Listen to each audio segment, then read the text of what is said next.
பெரியார் கொள்கைன்னு பேசுறாங்க. பெரியார் கொள்கையை எது திமுக நடைமுறைப்படுத்திட்டு ஒரு விஷயத்த சொல்லுங்க. ஏங்க பெரியார் சிலையை உடைப்பேன்னு சொல்லி அண்ணாமலை சொல்றான். திமுக அவன் மீது ஒரு வழக்கு கூட போடல. இல்ல திமுக பெரியாரையே பயன்படுத்தக்கூடாது. திராவிட மாடல், திராவிட சித்தாந்தம் அப்படின்னு சொல்லி பேசுறதே முழுக்க அது ஒரு தோல்வி. ஏன் திமுக சைலண்ட் மூட்ல இருந்தது? இது கொஞ்சம் யோசனை பண்ணி பாருங்க. அண்ணாமலை கண்டி ஏன் திமுக பயப்படுது? அண்ணாமலை யாருங்க? அவருக்கு அவனே சவால் விடுறான்ல. இங்க பாருங்க, அந்த ஆளு எதுக்குதான் சவால் விடல? எங்க யார் போராட்டம் பண்ண? 10.5% இன்னைக்கு ஒரு கட்சியினுடைய தலைவர் யார் ஒரு கட்சி என்ன யாருடைய கட்சி தெரியாதா? பேப்பரை பார்க்கலையா? நியூஸ் கேட்கலையா? கேட்கல சொல்லுங்க. அடங்கி இருக்க அங்க பெரும்பான்மையா வன்னியர் இருக்காங்க. அதனால வன்னியர் வேட்பாளரே நிப்பாட்டணும்னு சொல்ற சமூக நீதி தானே இது? இதுதான் பெரியார் பின்பற்றக்கூடிய லட்சணமா? இல்ல யார் வெற்றி பெறுவாங்களோ அவங்களை தான் நிப்பாட்ட முடியும். உங்களை கொண்டு நிப்பாட்டுவோம். இவங்களுக்கு என்னன்னா, இவங்க அடிக்கக்கூடிய ஊழல்ல, இவங்க அடிக்கக்கூடிய தில்லாலங்கடி வேலைக்கு பாஜகவுக்கு அடிக்கடி மாமூல் கட்டுறாங்க. அதான் ஒண்ணு.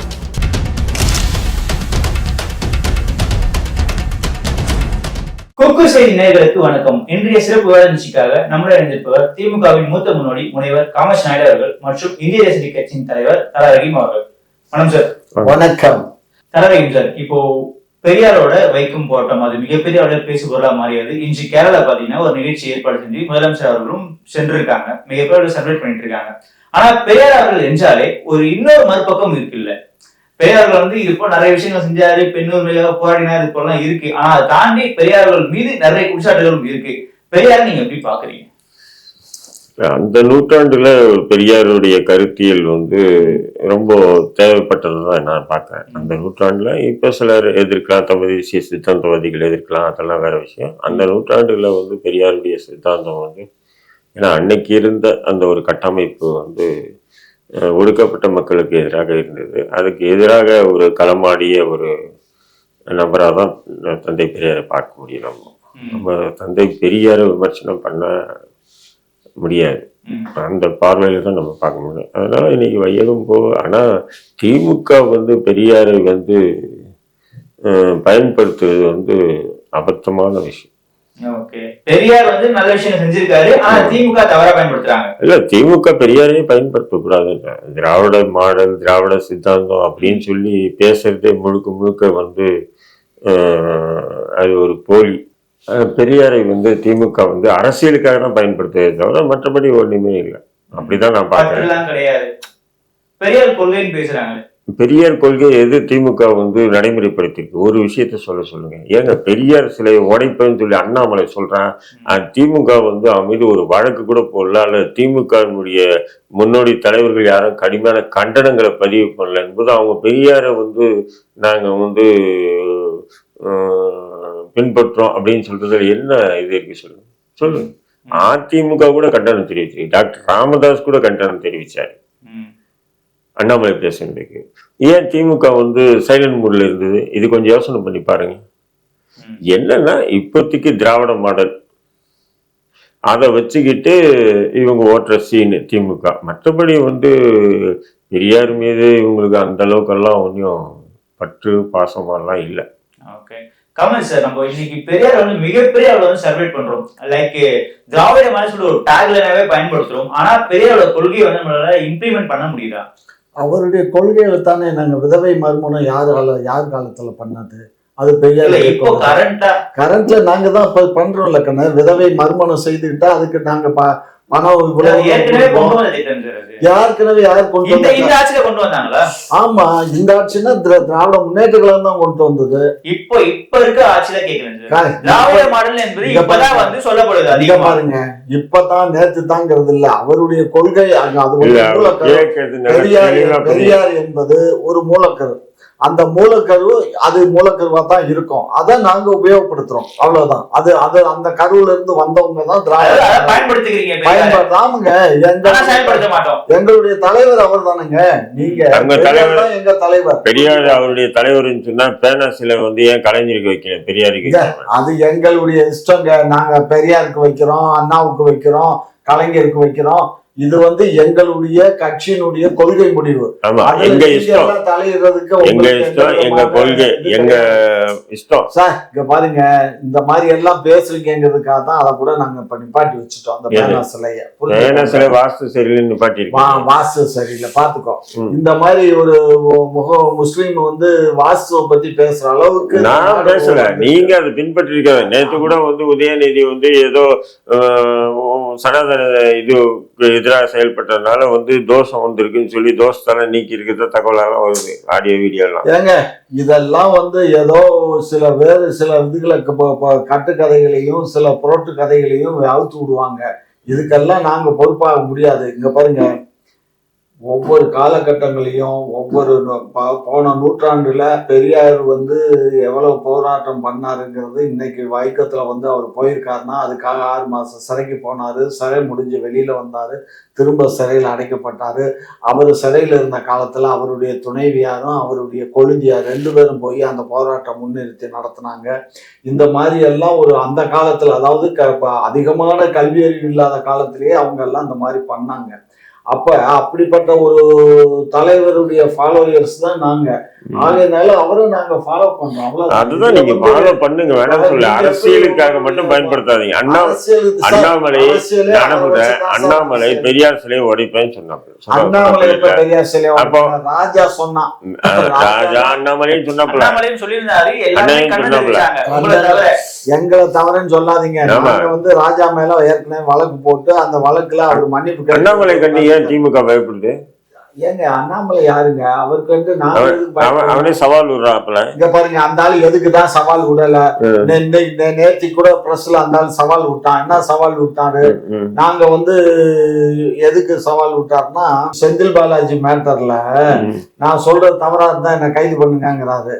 இவரை கைது பண்ணணும்னா எத்தனை கைது பண்றது? ஏற்கனவே எங்கள் மீது பல விதமான குற்றச்சாட்டுகளை வச்சாங்க. உங்களுக்கு ஒரு பயம் இருக்கு இல்லையா? அதாவது அண்ணாமலை மீது ஒரு பாஜகவுடைய தலைவர், மாநில தலைவர் அண்ணாமலை மீது வழக்கு பதிவு செய்து கைது பண்ணணும்னு சொன்னா சென்ட்ரல் கவர்மெண்ட் நம்மள எல்லாரும் தூக்கிடுவான், நம்மளுடைய ஊழல் எல்லாம் வெளிச்சத்துக்கு வந்துடும் அப்படின்ற ஒரு நடுக்கம் பயம். நாங்க என்ன மாசத்துக்கு ஊழல் பண்ணிட்டு இருக்கோம்? ஊழல்னாலே என்னன்னே எங்களுக்கு தெரியாதுங்க. ஊழல் தெரியாத ஒரு கட்சி தான் திராவிட முன்னேற்ற கழகம். எங்களை பார்த்து ஊழல் சொன்ன மிகப்பெரிய ஊழல்வாதி நீங்களா தான் இருக்கணும். எங்களை பார்த்து ஊழல்வாதி, ஊழலுக்கு எங்களுக்கு சம்பந்தமே இல்லையே. ஊழல்னா என்னன்னே தெரியாது, எங்க தலைமைக்கே தெரியாது, எங்களுக்கும் தெரியாது. 2G ஸ்கேம்ல என்னாச்சு? அரசியல் காழ்ப்புணர்வின் காரணமா உங்களுடைய சொத்தை நான் அபகரிக்கிறேன்னு சொன்னா, உங்க சொத்தை அபகரிக்கிறது தவறுன்னு நான் உணர்ந்தாதான் அது குற்றம். புரியுதுங்களா உங்களுக்கு? நான் அதை சரின்னு சொல்லி நினைச்சு உங்க சொத்து அபகரிச்சுன்னா அது தெரியாது. அதே மாதிரி இவங்க வந்து அரசுடைய அந்த பணத்தை வந்து ஊழல் மூலியமா வாங்குறாங்க பார்த்தீங்களா, அது அவங்களுக்கு ஊழலாவே தெரியல.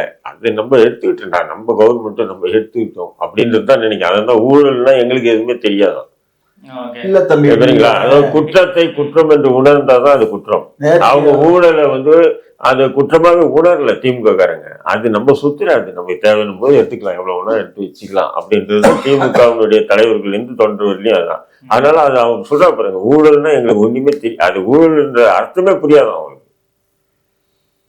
அதாவது நேற்றுக்கு ஒரு புறம்போக்கு சொல்றான், பல லட்சம் கோடி, கிட்டத்தட்ட 6-7 லட்சம் கோடியை வந்து இவங்க ஊழல் பண்ணியிருக்காங்கன்னு சொல்றான். மொத்தமே இந்த 3.5 ஆண்டு காலத்துல பட்ஜெட் என்ன தம்பி? மொத்தமா கூட்டி பாருங்க எத்தனை கோடிக்கு பட்ஜெட் போட்டிருக்கு.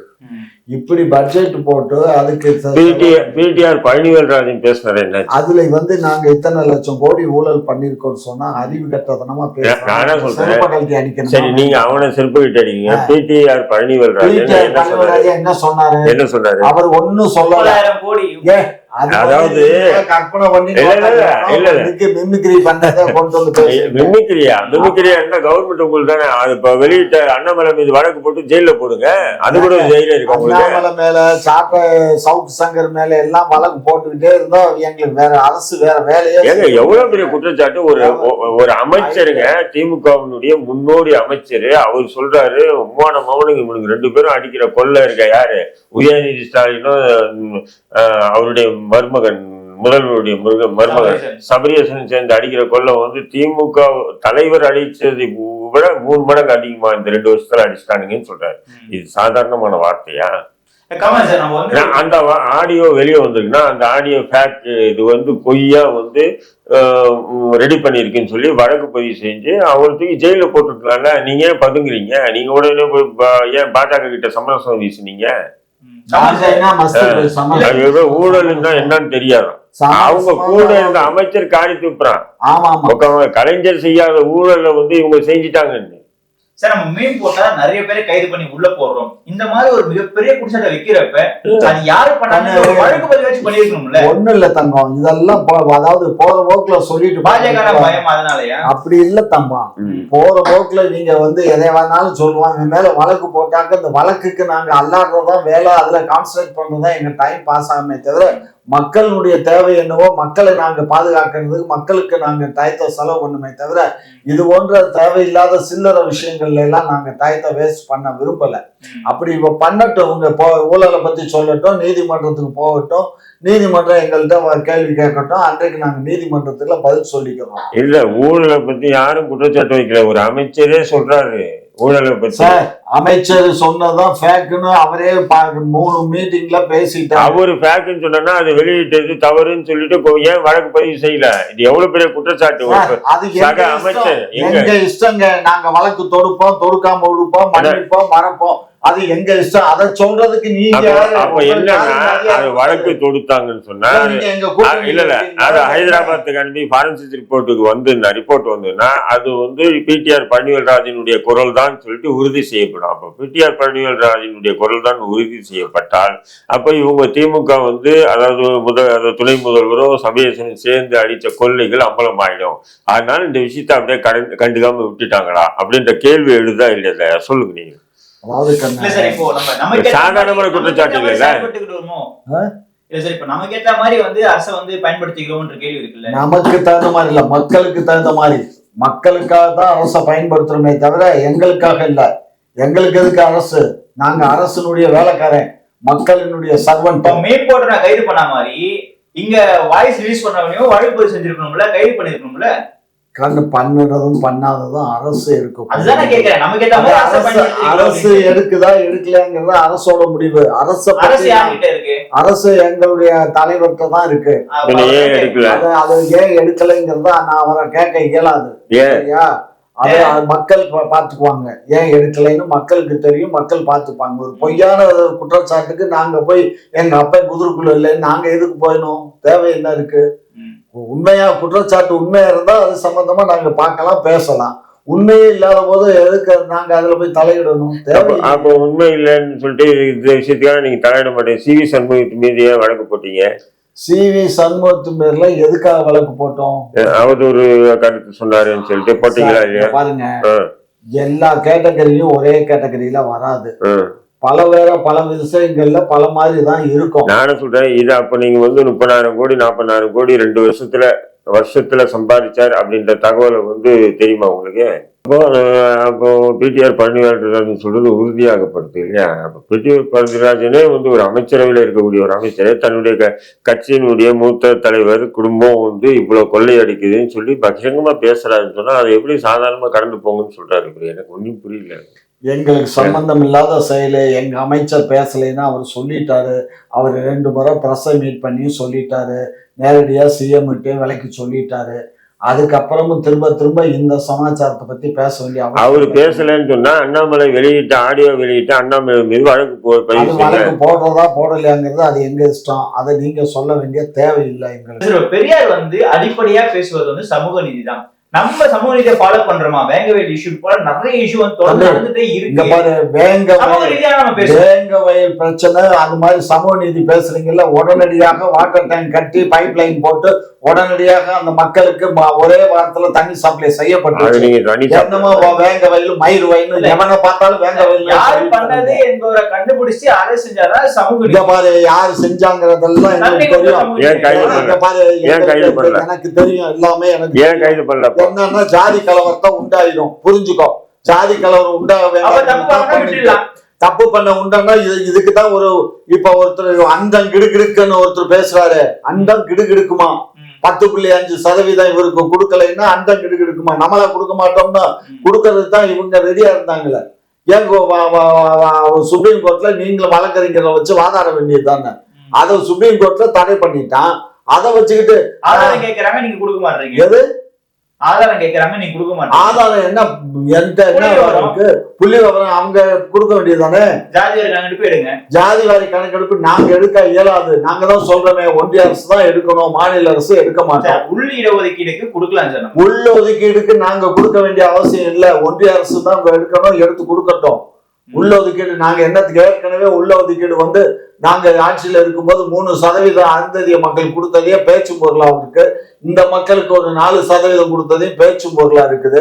அப்படி இருக்கும்போது இன்னும் எதுக்கு எங்க அப்பன் குதிரைக்குள்ள இல்லை நாங்க போகணும்? தேவையில்லை. எல்லாம் ஒன்றிய அரசு எடுக்கட்டும், அவன் நிர்ணயம் பண்ணட்டும், அன்னைக்கு பார்த்துக்குவோம். சும்மா இப்ப கூட 25-24 ஒரு பெரிய போராட்டம் அறிவிச்சிருக்காரா. மிகப்பெரிய இந்த நான் இப்ப சொல்றேன், முதலமைச்சருக்கு இதை ஒரு வேண்டுகோளாவே வைக்கிறேன்.